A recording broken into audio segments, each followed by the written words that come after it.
Why do some people walk away from NLP trainings disappointed while others completely transform? You've heard Tony Robbins talk about NLP. Outstanding salespeople swear by it. You're curious, maybe even excited, and you're ready to invest in a training. But before you choose between a 3-day certification or a 2-week intensive, before you decide whether to go online or in person, there are 3 things, maybe even 4, I think I'll throw in a bonus at the end, that no one told me before I started my NLP journey 13 years ago. And knowing them could be the difference between wasting your time and money or changing your life. What I will give you here is the best way to set yourself up for success in mastering NLP, even if you've already done a lot of NLP training. So let's get into this. But first, quick announcement. If you haven't seen it already, we are doing a live 2-day or over the weekend training. It will be live here on YouTube, just like you're seeing me right now. And you will find a link below this video. And with that link is you can opt in. And what we do is we let you know when we're getting ready. We let you know, we give you reminders that the training is coming up when the time is. So we get a lot of people, they're in different countries and not sure about the time zone. When you opt in, it will give you real-time emails letting you know when we're getting started and even when we're about to get started. So like gives you an hour warning that we're getting on. So it takes some of the guesswork out of it. These 2 days are going to be really intense with the training. We're going to do hands-on exercises. I'm going to be giving you real-time feedback. It is live. It's all here, right here on my YouTube channel.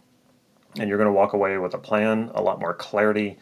If you are new to NLP, this is a great introduction. And if you have done a lot of training in NLP, I still get people telling me that they've never seen this before, that it took them so much deeper in their understanding of NLP than ever before. And you will end the weekend, like I said, with a plan, but more than just a plan. You will feel differently because you will have so much more clarity about your direction forward and how to handle any resistance that might come up when you're working toward whatever it is you're working toward and whatever it is you're creating for your life. And you're going to learn more about who you need to become in order to make that happen for you, in order to create that life that you truly want to live. The other thing, other part to this announcement is I will be taking a break from YouTube. This whole thing gets really exhausting. I've been doing this for 9 years and it's been wonderful and it's been amazing. But every once in a while I need to take a break. I don't know when I will be back. So even more reason why you should attend the training this weekend, because you'll get a lot of content packed while I'm on break. You'll have a lot to digest. Okay, so let's do this. The first thing, and I hate to burst everyone's bubble, and this often does happen whenever I tell them this, so stick with me here so I can explain. So here's the thing. I know you see trainings out there for NLP. Become a certified NLP practitioner in 3 days. Become a certified NLP coach in 2 days, 1 day, 2 hours, 1 hour. It just seems to keep shrinking more and more, and then it becomes even cheaper. It's like become a NLP practitioner for 99 cents. Okay, and then you have the other side of this, right? That is like a 2-week in-person training. There's not a whole lot of these left anymore, but they do exist. The pandemic wiped out a lot of them. But if you look hard enough, you probably will find something like a 2-week intensive. So what's better? Before I tell you which one's better or weigh the pros and cons, you are not going to learn NLP in 2 weeks, okay? Now, knowing that, it should be obvious you're not going to learn NLP in 3 days. So you're certainly not going to learn it in 1 day or 1 hour, okay? Anyone who's telling you that it's a scam. There's just no way, okay? Now, yes, a 2-week training, there's a lot more content that you're going to be taught. If it's in person, that's great because you get the opportunity to actually try it out. Typically, not all the time do they allow you that in an NLP training, an in-person NLP training. But that is a great way to at least get your sense of it. So you watch the teacher do a demonstration, they lecture a little bit about the process, then you do a breakout session, and you get to practice it. So that was the way that I started my NLP training, and I thought it was a 2.5 week for the practitioner training. It was 2.5 weeks. It was in person. It was very intense. It was all day long, 6 days a week. And I knew the moment that I stepped out of the training, when it was done and I had my certificate in hand, I knew right then I did not know NLP. And I just spent a lot of money on this training. And you would think, yeah, you spend a lot of money on an in-person training. It's a lot. Thankfully I didn't have to fly to the location. It was here in Santa Cruz where I live. But a lot of people have to spend extra money flying to a location, staying in a hotel, however much that costs. So there's a lot of expenses. So I understand why people are choosing more online. And online is not necessarily bad. Just know that in 3 days you're not going to learn anything. And like I said, in 2 weeks you're going to learn more, obviously, but you're still not going to know NLP. Why is that? NLP is experiential. You learn primarily from yourself, as long as you have good guidance, a good teacher to supervise you. Even better if you have a mentor. So NLP is something you're going to learn by experiencing it. You ultimately learn it from yourself through practice, guided practice. You learn it from a mentor, you learn it from a teacher who guides you while you practice, gives you feedback while you practice. That is the absolute best way, and that's the way that it was done back in what we call the early days of NLP. And in those early days of NLP, we're talking probably between 1975 and 1980. Trainings were 30 days long, every single day. Not only that, the technology of NLP between those in those 5 years, between 1975 and 1980, was a lot less than it is today. They have added so much more processes and models. That was a little while ago. We're talking like 45 years ago. So as the technology has grown, the trainings have shrunk. So something has to give, and it has. So most of the time, even in a 2-week training, you're still not getting everything that a practitioner training should give you. And in those trainings, in the 30-day training, whenever they were first doing NLP, there was a lot more practice, In fact, it was probably 80% practice. And you just don't see that anymore these days, unfortunately. But they knew even back then that was the best way to learn it. Now you're going to hear people say, you're going to hear some so-called NLP teachers say, "Oh, it's okay. You're going to get it unconsciously." As you hear us lecture, we're dropping these hypnotic commands in there so that you're going to learn it just by listening. You don't have to practice. Okay, if anyone's telling you that, it's not true. Again, it's a scam. Sure, you can get hypnotic commands that go in there and they will make you feel good, and maybe they will direct you more toward practicing more, but you cannot get this by someone just telling it to you, even if they do it with hypnotic commands. And they could be the best hypnotist in the world or the best NLP / hypnotist in the world. Nothing can replace practice. And it is the practice that is going to get you there. Now, I know if you've tried learning NLP from books and you've even tried practicing what you've learned in books, you might have struggled quite a bit. And that's because you need more guidance. You need feedback. You need a teacher. You need a community. And that is one of the things that we offer. I do an online training. I have an online training called the Ultimate NLP Practitioner. And this brings me to the next piece about this, which is whether to go online or in person. I personally prefer in person. I'm much more of an in-person person than learning online. But I will learn. I do learn online whenever it's something that I'm either for whatever reason don't have the money to travel somewhere, which is not usually the case these days, but or logistically it's not really set up for me to get there and learn. So I will learn online. I think it's a not something to be overlooked. Now you might be wondering, okay, but you're telling me, Damon, we need to practice. So how do we do this online? And you can practice online. I was a little skeptical about this early on when I started doing my own workshops, and then eventually started doing these YouTube videos. I was very skeptical as to whether or not somebody could learn this online, but I went ahead and stepped into the online world. I did an actual training in person, and recorded it, and that's what became the Ultimate Practitioner Training. And I wanted to see, could we really develop a community of people who could work with each other and practice online and get the practice that they need and get feedback and guidance from myself and from my coaches. And it's working extraordinarily well. So what online offers versus in person is an ongoing practice, an ongoing community. When I did my first training, which was a 2.5 week training, I got some practice in during that training, but afterward, it was like, okay, everybody's gone. Everybody packs up and leaves. Most of the people at that training were from, not only from somewhere outside of Santa Cruz, most of them were from different countries. And a lot of people tried to stay in touch and tried to keep things going and practice, and it all fell apart. But I created my own practice group locally, and this became the basis for this business that I have now, teaching NLP. I started as a practice group. I was one of the practitioners, just wanting to practice more and more of what I had learned. And over time, that sort of turned into holding workshops for people who wanted to brush up on their skills. And then it also gave us more opportunities to practice.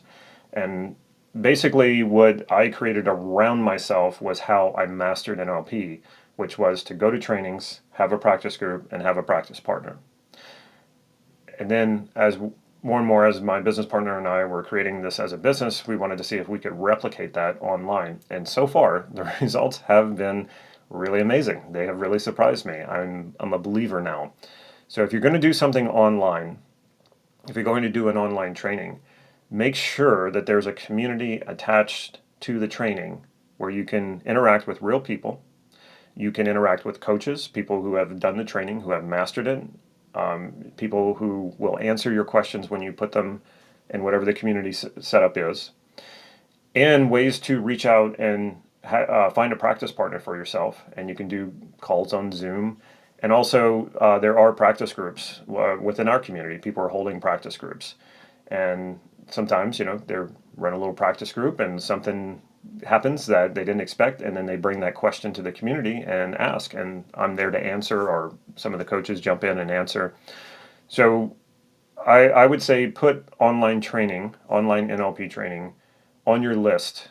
It really can work as long as there's a community, as long as you have people to practice with. It will absolutely work. I do love in-person trainings, and they have their place. But logistically speaking, these days they're not as practical, they're not as cost effective. So if you want to master NLP, you can definitely do it online as long as you have people to practice with. All right, that was the first thing. The second thing, the NLP certificate issued by any institute is meaningless. This is something I've been talking about for a long time. It's something I felt right away at my first training when I had my certificate in hand. A lot of people were celebrating, and right away I knew this doesn't really mean anything. How did I know that my certificate didn't mean anything right after I finished the training? Because I was very honest with myself, and if I had to answer that question at the end of my training with certificate in hand, do I know NLP? And my answer would have been no. Now, if you'd asked probably pretty much anyone else in my class holding their certificate if they knew NLP, they would say yes. And the next year, when I went back for my master practitioner training with the same place, I'd done a second practitioner training in that time. I'd also done a hypnosis training, and I had been practicing daily. I had my practice group, I had my practice partner, my practice group once a week, my practice partner once a week, and then every other day I was practicing on my own. A year goes around, I go back for my master practitioner training with the same company, and about 70% of the people who had been there the year before showed up for the master practitioner. And very quickly, I started getting people coming to me and saying, hey, why are you so much better than all of us? They were asking that of me and my practice partner, because my practice partner happened to live in Santa Cruz, and he had done, I met him in the first training that we did.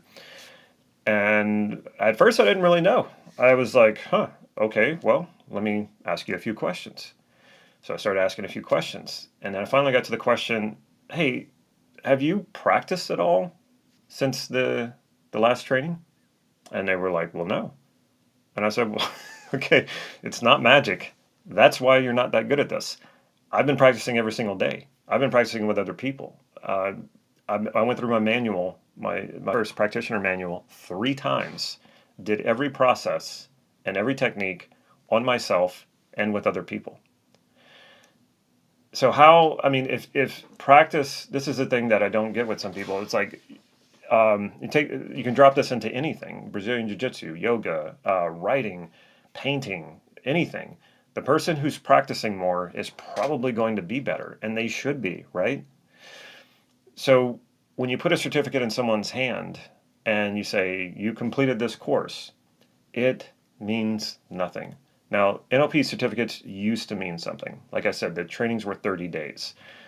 They supervised the practice. They knew if you knew it. They knew if you didn't know it. Fast forward a few more decades, it is not a good business practice to not have certifications, and it's not a good business practice to test people to make sure that they know the skills or they have the skills. Okay. For one, it takes a lot of resources to do that, and resources cost money. And for two, if they say, hey, no, you didn't pass, I think as a business, you'd be worried that these people are going to pull their money or they're going to want a refund. And if you're not guaranteeing a certificate no matter what, people are more likely to go, to some place where they know it's guaranteed. All they have to do is show up. And actually, there are some NLP institutes where you don't even have to show up. You pay for the course. If you show up on the last day, they'll have your certificate out on a table. You just go and pick it up. Does this mean that every single institute works this way? No, it doesn't. We offer certification, but we test you. We want to make sure. Now, you might be saying, wait, didn't you just say that all certificates are meaningless? Yes, in the sense that if any institute can put NLP on a certificate, write your name in it, and say, here you go, just because you paid your money, and they didn't test you, so they don't know if you have the skills, they don't know if you have any knowledge whatsoever, and they're going to hand you a certificate, that pretty much spoils and contaminates all of the whatever NLP certification, whatever you want to call it. It contaminates all of them because there is no set certification for it. So I'll give you a difference here, something compared to. I do Brazilian Jiu-Jitsu. I'm a purple belt.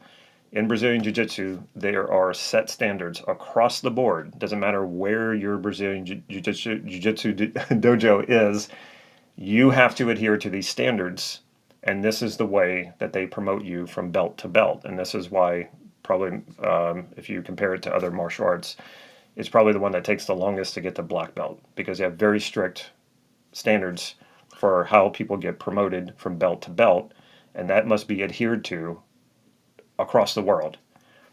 NLP has no such thing. There is no governing body over all of NLP that says this is what it means to be certified, and this is what you need to know and understand, and the skills you need to have in order to be certified. It doesn't exist. So you have to go with the reputation of the institute. So how do you know if it's a reputable institute for certifications? And I've already mentioned this. If they test you and they're willing to fail you, meaning, and not failing like it's conclusive and it's over and you can never come back and certify. I'm not talking about that. I'm just meaning that you go and try and you test, and they say, no, you're not quite there yet. You need to do better here or better there. Come back and try it again. If they're one of those institutes that really test you and won't give you a certificate until they're sure that you have the skills and the knowledge, then I would say that's the place you want to train. But almost no institute does this anymore. And this is why you can basically, when people say hyperfixate on a certification, and they're not really they don't seem that concerned about practicing, they don't seem that concerned about really learning what NLP is all about. I just tell them, I say, go get a hold of Photoshop. You don't even need Photoshop. Maybe just Canva or your basic um, tools to create images. Just create your own certificate. Hell, create your own institute. Put your name on it. Make yourself the head teacher. You can do all of these things because, like I said, there is nothing legally binding that says what an NLP practitioner is and what is an NLP certified practitioner. And this is what creates a lot of chaos in the world of NLP, and it's unfortunate because there's a lot of very well-meaning people out there who really want to learn real NLP, and they want a sense of knowing from a seasoned trainer that they have it. And this is why we do offer certifications at my institute. Just be forewarned, if you take any of my certification trainings, you have to show us that you have the skills and the knowledge. We do test you, and we will not hand you a certificate until we know that you have the skills and you have the knowledge. And that's never going to change. I didn't want to do a certification training for a very long time. My business partner talked me into it, and I said, okay, I'll do it only on one condition, that we actually test people. We actually make sure that they have the knowledge and the understanding and the skills before we hand them a certificate. Here's what I like to say about all of this. I never really cared about certificates when I was a student of NLP. And the reason probably was more so because I had no intention of being a coach. I had no intention of being an NLP teacher. At the time when I was doing trainings, I was actually working on my mental health. I wanted to make sure that I didn't fall back into depression. I'd just come out of a depression. I didn't want to go back. And I knew if I didn't do something different, that I would go back. So I was working on my mental health. I was also working on my insurance business. I was also working on my marriage. So I had other things that I was trying to use NLP to do. Coaching and teaching was not one of them. And what I noticed is that most of the trainings that I would attend were 80 to 90% coaches and teachers, or people who wanted to be coaches and teachers. And so their certificate looked good on their resume, especially if it happened to be with a well-known NLP teacher or an institute. They wanted that on their resume. They wanted to put their certificate on their wall, and they wanted to use this more or less to market themselves, prove to their clients that they knew they had their credibility, and probably even trying to prove to themselves that they had that credibility as well. But it was a false sense of credibility. Their attention was way too much on the certification and not enough on their ability and their skills. Because like I said, when I came back that next year, still not interested in being a coach, still not interested in being a teacher, all of these students who were coaches and teachers, some of them taught NLP, were coming to me and saying, why are you so much better than us? And it was very clear. They got sucked into this illusion that certification, a piece of paper, meant something, that it meant that they knew NLP and that they were good at it. And it was absolutely not true. So shift your attention away from certification really meaning anything. Your only true certification is your ability. That is your only true certification. And once I did decide to start teaching and coaching NLP, that's where I put my attention. My certification is my ability, how good I am at this. How well do I know this? And here's the other thing.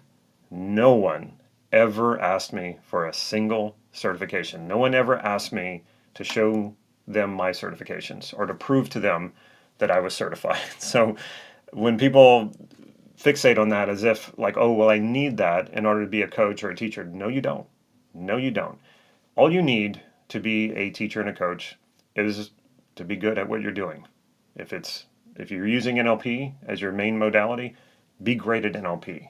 Practice it. Master it.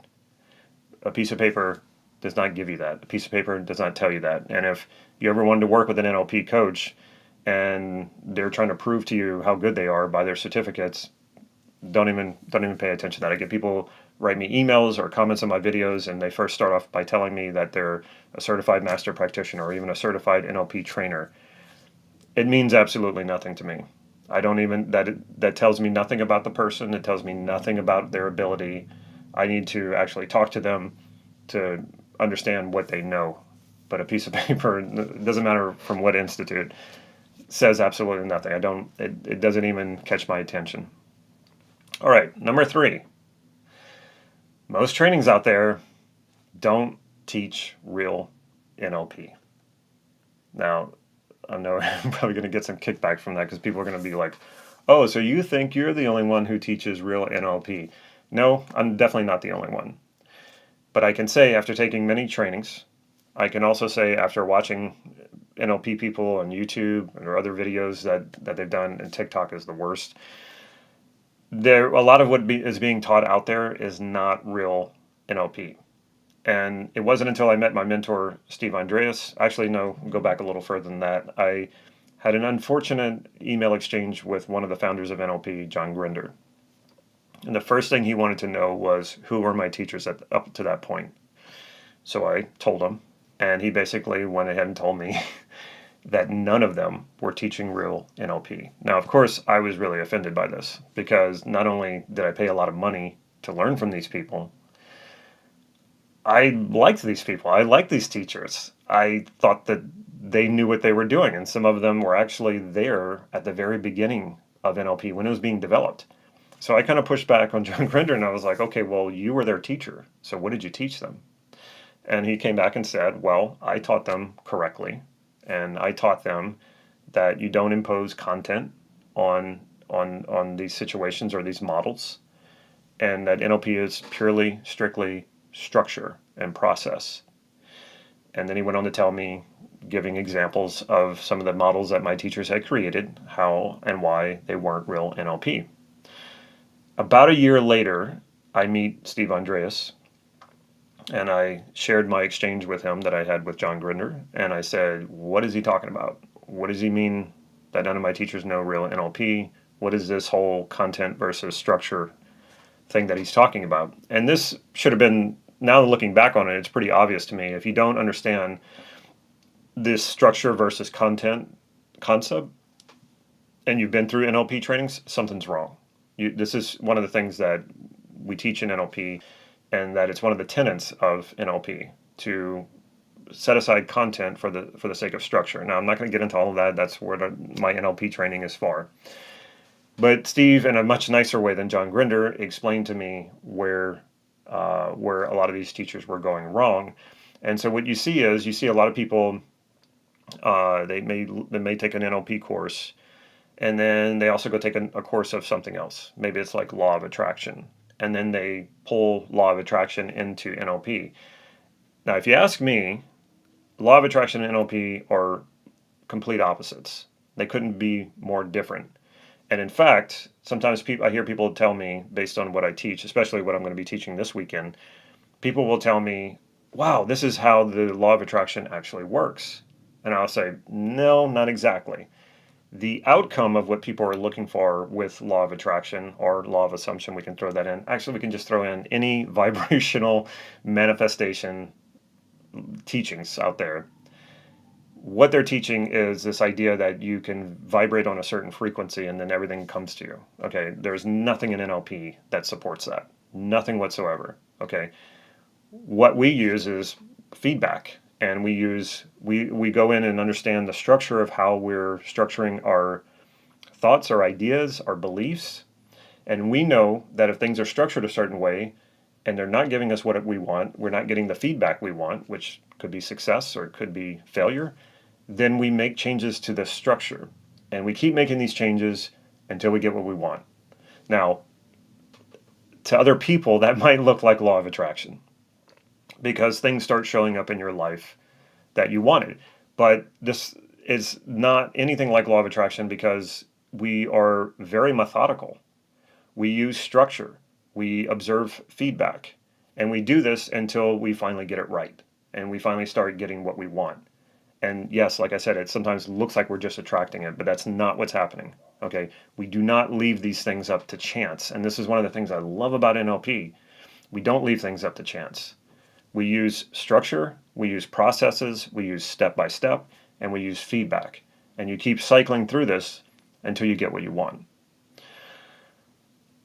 So what people do is they learn a little bit of NLP, they think they know it better than they do, and then they start bringing in these other modalities or whatever you want to call them. And then it gets to the point where people actually think, I have had people confuse this a lot, they actually think that NLP and law of attraction are the same thing, or law of assumption, or a lot of these other things. And it's like, no, no, and no. They do not fit together. In my mind, in my understanding of NLP, these two things are completely different. So if you notice that an institute or a particular teacher is drawing a lot of these other sort of modalities into NLP, chances are the NLP is so watered down that you really can't tell the difference between what's NLP and what's not. So I don't have a problem with people practicing multiple things. I think that's fine. I'm not stuck 100% on NLP, and it's not like I don't do anything else. I do. But when I teach NLP, I teach NLP. And I don't mix it with anything else.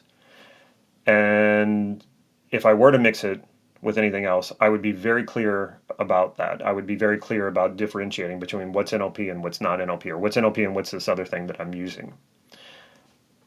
It is really important, I think, more than ever, that we have teachers who do teach real NLP that is based in the tenets of real NLP, very much how John Grinder, in a not so nice way, told me all these things. And then my mentor, Steve Andreas, taught this to me. And it became very obvious to me how a lot of these models that I had learned early on in my training, were not true NLP models. They were more like NLP inspired models. And then you might say, well, what's wrong with that? Nothing's technically wrong with it, other than those models are going to be limited. You are going to run into their limitations at some point, because content is based on whoever the teacher was, whoever created the model. They're imposing their content on it. And that might not match up with you. And maybe it will for some people, and maybe it won't for other people. But when you use structure, structure is universal. So it's about finding the structural elements, and those will be different from person to person, but at least you know what you're looking for, and you're looking for that structure. And then that can apply to anything. So the difference was, I went from running into a plateau where none of the NLP processes that I had been using, well, they had worked for a while, but then I found their limitation. And their limitation was in their content. And their content came from the creator who created the model, imposing it on these models. So at a certain point, these models stopped working for me. These processes just stopped working for me. And that was around the time that I met my mentor, Steve Andreas, and I said, hey, I'm stuck. I'm in a plateau. And we started talking about it.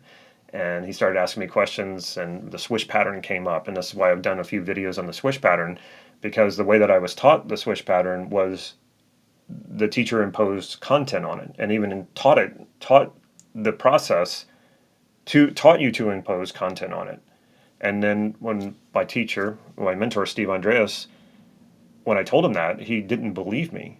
He was like, there's no way. He knew who the teacher was. He's like, there's no way they're teaching it that way. And I said, yes, they are. And he went and looked up their stuff, and he came back and he's like, you're right. They are teaching it that way. So it was through working with my mentor, Steve, that I started to be able to see the difference between NLP inspired models and pure NLP models that were only based in structure and process.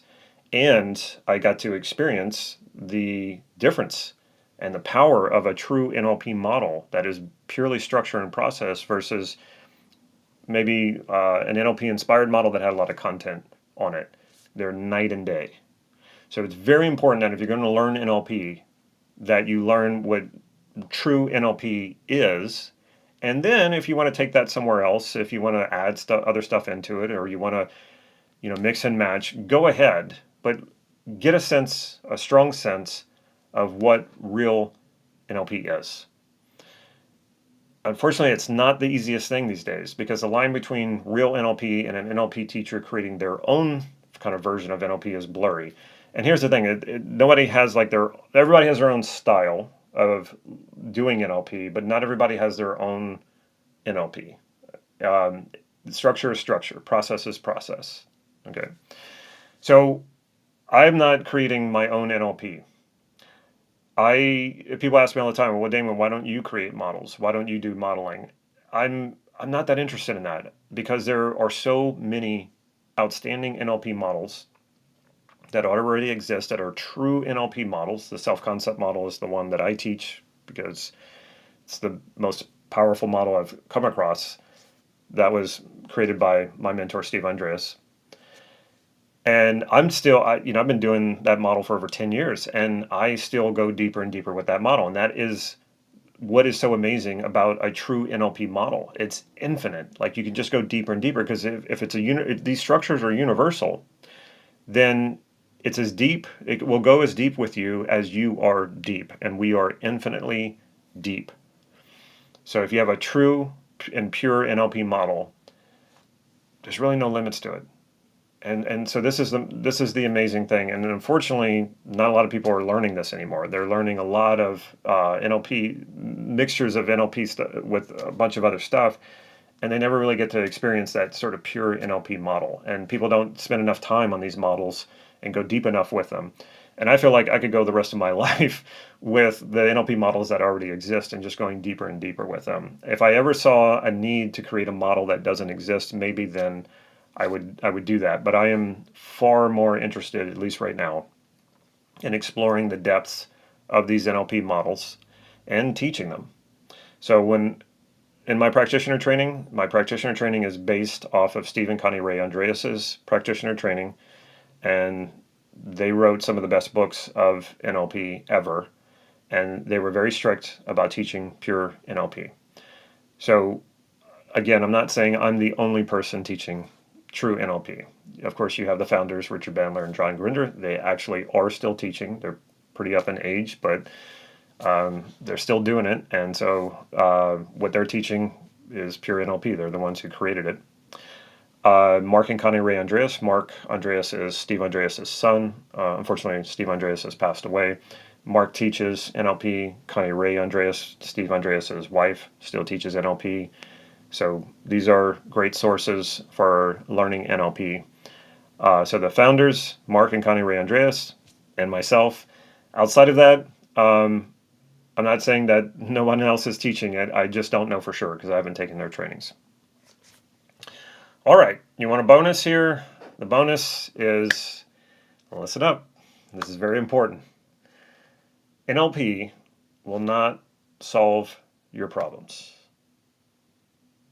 So why learn it, right? If you're going to hear someone who's been doing this for 13 years, who teaches it for a living, who coaches using it, I use it in my own life pretty much daily. It becomes a part of you after a while.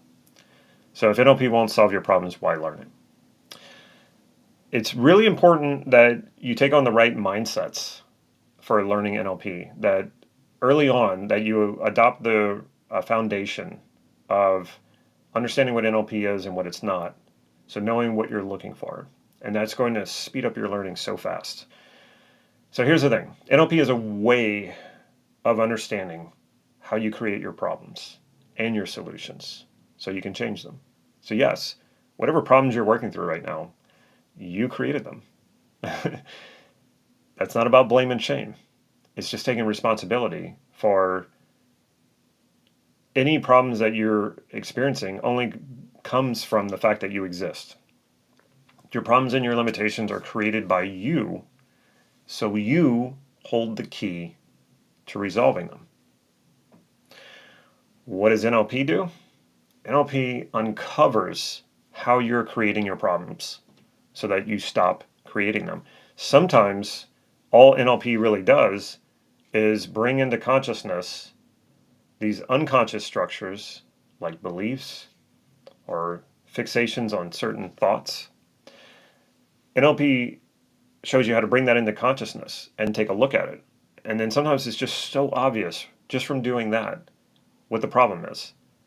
And so you just stop doing it. You know, if you were heading toward a brick wall and you were driving and your eyes were closed and then you open them and you see that there's a brick wall in front of you. Well, now you know what's going on, so you just press the brake, right? Sometimes it's that simple when you're learning NLP. You pull these unconscious structures into consciousness, and then you just realize yeah, what am I doing? This is crazy. Why would I think about it this way?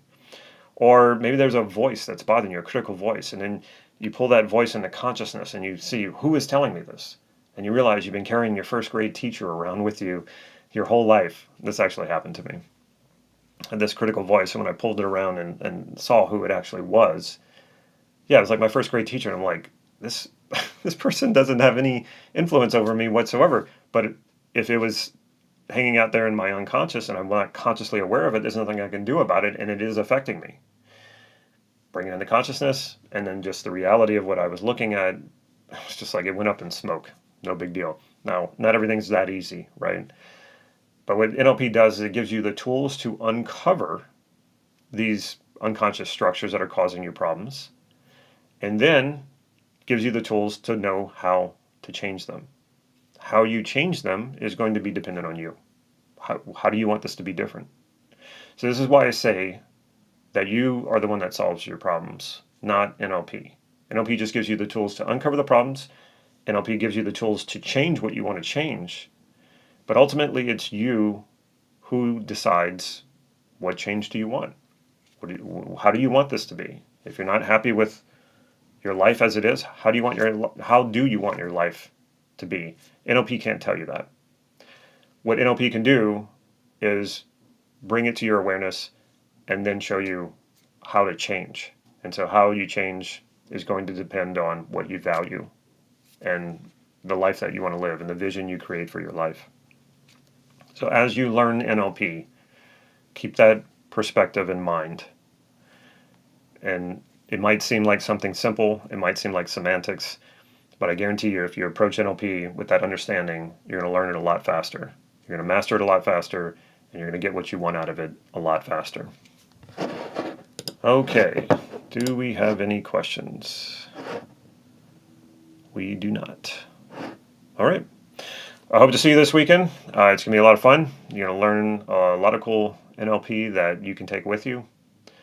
And like I said, you're going to take more than that with you. See you this weekend.